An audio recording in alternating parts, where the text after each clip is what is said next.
The movie begins with a teacher named Alexa falling in love with another teacher named Maximilian, a man who is very interested in looking at the stars through his telescope. Soon after, they get married and Alexa is pregnant. Maximilian wants to name the child Jupiter, but Alexa does not want that name because she thinks it is silly. While they are playfully arguing with each other about the name, a group of thieves suddenly barges into the room and robs them. When the thieves are stealing his telescope, Maximilian pleads for them to spare it, but the thieves kill him instantly. They then immediately leave the place after robbing. Due to this tragic event, Alexa decides to go to Chicago to move in with her relatives so that she can have a better life for herself and her unborn child. Eventually, Alexa's child is born while they are aboard a ship en route to America. In memory of her husband, she names the baby girl Jupiter. Growing up, Jupiter is told by her aunt that she is destined to achieve greatness and find someone that will love her. But as soon as she becomes an adult, Jupiter finds out that life is very hard for an immigrant family. The only job that they can find is cleaning and maintaining the house of rich people, which Jupiter pretty much hates. At this time, on an abandoned planet, three siblings from the powerful Abrasax dynasty named Balaam, Kalik, and Titus are talking about the recent harvesting from Earth. It turns out that they have been turning humans into youth potions for their use. Their mother just died recently and left each one of them some planets to inherit. Out of the three, Balaam, the eldest sibling, has been given the ownership of Earth. Titus, the youngest, wants Balaam to give up Earth because he's interested in this particular planet. Balaam, however, does not respond and just leaves silently. Secretly, the two brothers are already making a move against each other by searching for a woman who is said to be the reincarnation of their mother. Due to the existence of this woman, who turns out to be Jupiter, neither one of them can completely own Earth because the planet belongs to her by default. Their goal is either to kill her or convince her to let go of Earth. For this reason, Titus hires a legendary hunter named Cain to find this woman. One night, when Cain is walking in the dark streets of Chicago to find her, three bounty hunters who work for Balaam spot him. When he enters a building to seek more information, the three hunters prepare an ambush for him outside. After he obtains this information he needs, Cain senses the ambush, so he already prepares his weapons and shield. A brief battle then ensues in the alley between them, but the three are no match for him, so Cain quickly runs away. Meanwhile, Balaam has just returned to his domain on another planet, which is hidden inside a great red storm. Upon arriving there, he is immediately informed by his assistant named Mr. White about the whereabouts of Jupiter. Learning this, Balaam orders to quickly finish her so that he can finally own Earth without anyone challenging his claim. Back on Earth, Jupiter is finding a dress for her friend, but she hears a scream from the other room. Upon looking, she sees a group of thin gray aliens gathering around her friend's floating body. They then become confused because this woman seems not the one they are looking for. While this happens, Jupiter takes a picture, but her phone suddenly rings. As such, the gray aliens let go of her friend and wipe off their memory before leaving. The two friends later wake up without remembering the aliens. Later that night, Jupiter eats with Alexa, her aunt, and her cousin, Vasily, who assigns the work for all of them. She asks Vasily for some money to buy the telescope that she wants for a long time. However, Vasily tells her to be smart and save her money instead. Out of no choice, she turns to another cousin, Vladdy, who secretly offers her to sell her egg cells to earn money. The following day, Jupiter goes to the fertility clinic to execute this plan. While nervously waiting for the operation, she notices the picture of aliens that she has in her phone. But she cannot recall ever taking this picture, which confuses her. Before she can rationalize it, the nurse calls her name for the operation to remove her egg cells. However, it turns out that the doctors and nurses are actually aliens in disguise under Balaam's command.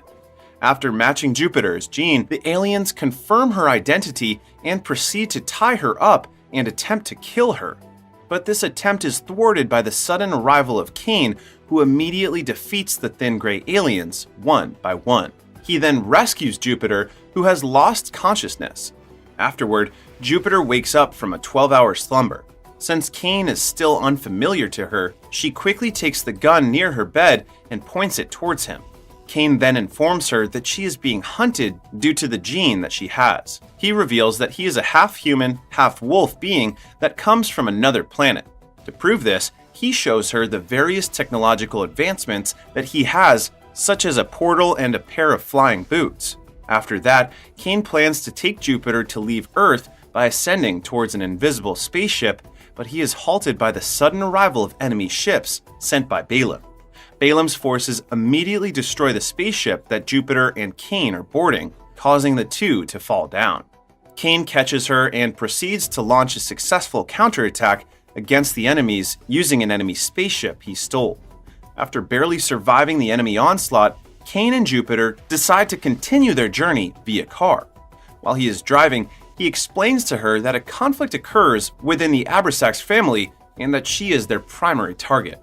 Meanwhile, inside Balaam's domain, Balaam uses a holographic image to rewind what happened inside the clinic and sees Jupiter was taken away by Cain. Afterwards, he warns his lizard general that he will hold him accountable if they fail to retrieve Jupiter again. Back on Earth, Jupiter sees that Cain is bleeding from his sides. Luckily, she finds a sanitary napkin to treat his wound.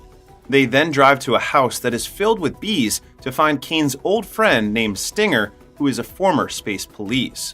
After he knocks at the door, Stinger immediately attacks him as a sort of welcome, leading to a one-sided fight in favor of Stinger. However, their fight is abruptly ended when all the bees suddenly follow Jupiter's hands, prompting Stinger to bow down and refer to her as Your Majesty. Inside Stinger's house, Cain's wound is instantly healed when Stinger sprays some magic liquid over it. Jupiter then sees two scars behind his back, and Stinger tells her that Cain once had military wings, but they were chopped off for attacking royalty members. Because Stinger was his commanding officer, both of them were removed from office. She then asks Stinger how he knows she is royalty, and he replies that the bees can recognize if someone has royal blood. After that, Stinger informs the two about Balaam's blockade of Earth, which means that no spaceship can enter or leave. However, the space police will retrieve them tomorrow. Jupiter is curious about the origin of humanity, and Stinger tells her that humans are actually aliens that were brought over to Earth for the purpose of being harvested soon. Before she can inquire further about this harvest that Stinger mentioned, Cain announces the arrival of some enemies outside the house, including the 3 bounty hunters from earlier. Stinger then takes her away while Cain stays behind to give them time to escape. But despite this, Stinger and Juniper are still attacked by aliens. Stinger then goes down from a shockwave caused by one of the bounty hunters. Jupiter is supposed to be the next one to be attacked, but she is saved by the swarm of bees. She then runs to the cornfield while being chased by the aliens. There, she encounters a bounty hunter who immediately blasts her with a shockwave, making her fall unconscious. When Jupiter is about to be killed, 2 bounty hunters suddenly betray and immediately kill other hunters. As the traitors are taking Jupiter away in their spaceship, Cain manages to catch up with the ship undetected. The spaceship then goes to a planet owned by Kalik, the middle child in Abrasax's siblings. Before he can be seen, Cain moves to a roof to observe what is happening from afar. It is revealed that the 2 bounty hunters are secretly working for Kalik. That night, Jupiter wakes up and finds that she is wearing a new elegant dress in an unfamiliar house. Kalik then greets her and informs her that she is actually a reincarnation of the Abrasax mother. She explains that the gene extracted from humans is important to them because it makes their lives longer. Kalik then takes Jupiter to a pool somewhere in the castle where she demonstrates that by dipping into a pool of genes, she can obtain a longer life. After this demonstration, the revitalized Kalik tells her that she must claim the title because that is her right as a reincarnation of the Abrasax mother. Meanwhile, Cain tries to stealthily maneuver into the castle to find Jupiter, but the enemy soon spots him, making him fight his way through them. He later arrives at the location of the 2 women and immediately points a gun at Kalik's head. Seeing this, Kalik is not panicked and tells them that she has no interest in power at all. Moreover, she has already contacted the space police to escort Jupiter away. Soon after, Jupiter and Cain are welcomed by the personnel of the Space Police's ship, one of which includes Stinger, who has survived the earlier attack.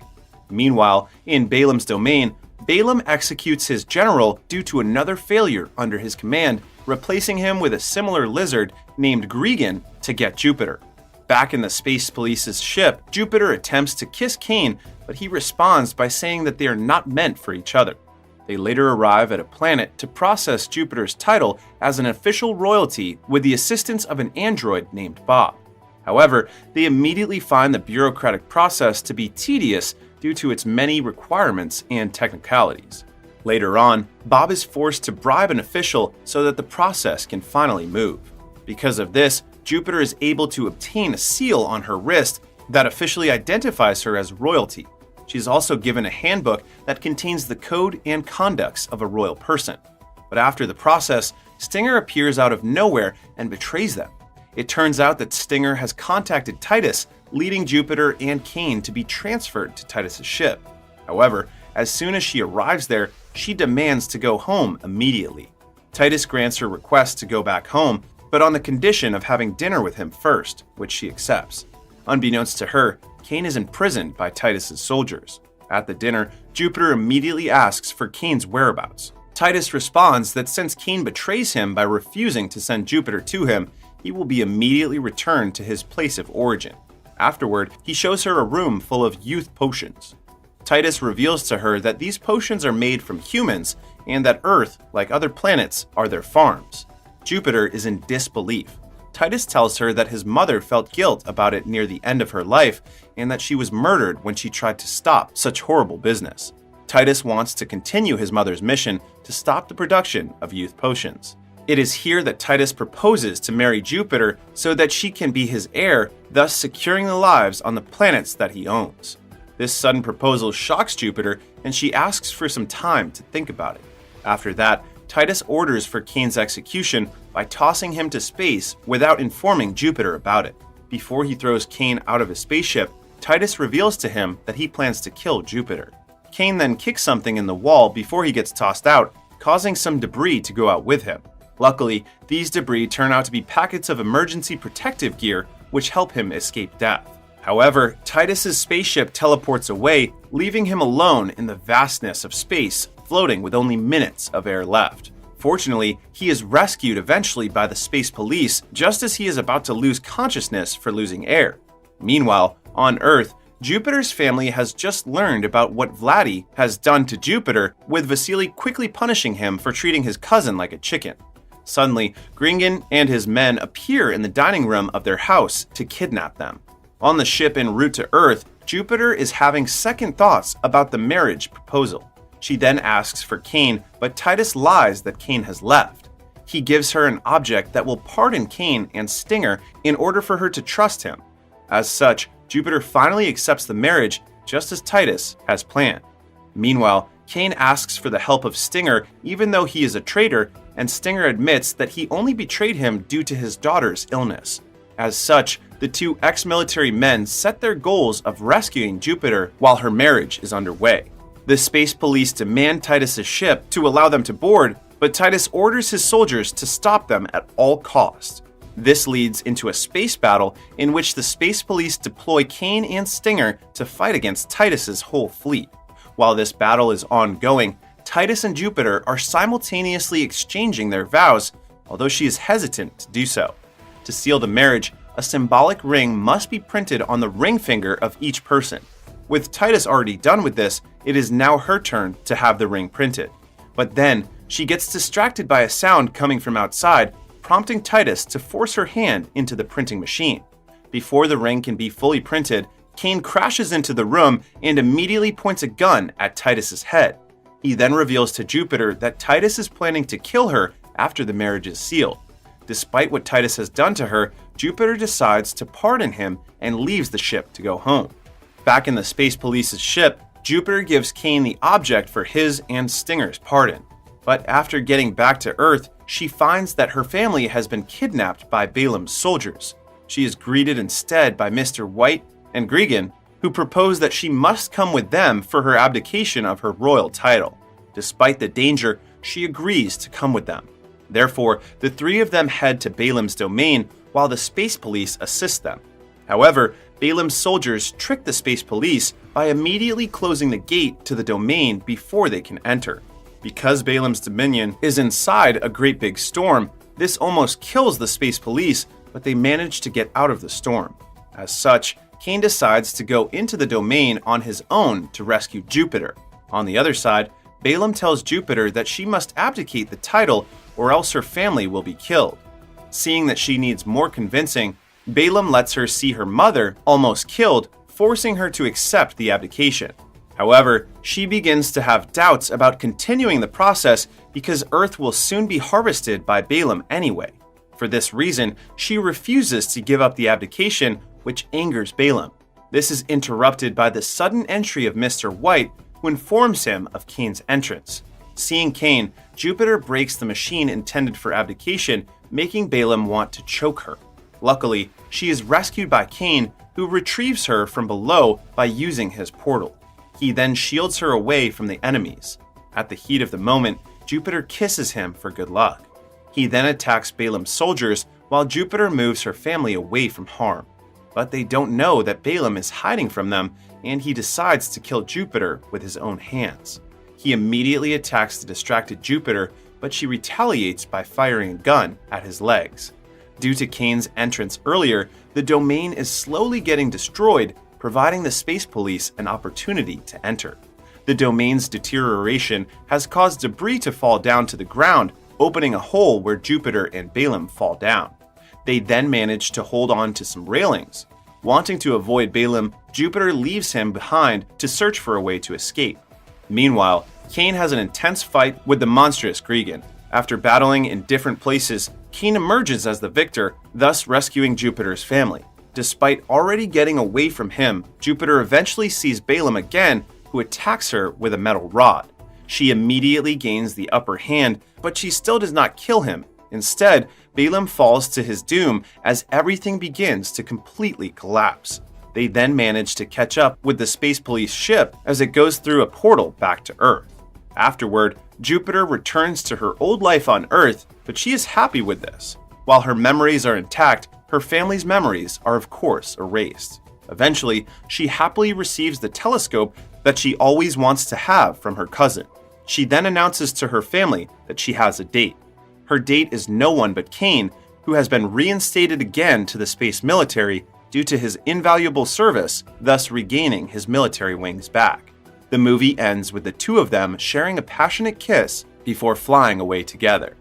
The movie seems to have an interesting premise, but that it sadly lacks in its execution. Still, the movie is interesting enough because it explores the idea that human beings are not the only intelligent life species in the universe. It also showcases the idea that since they are presumably much higher beings than us due to their advanced technologies, the aliens will ultimately view us as a simple means to an end, which in the case of the Abrasax family, an important ingredient for youth potions.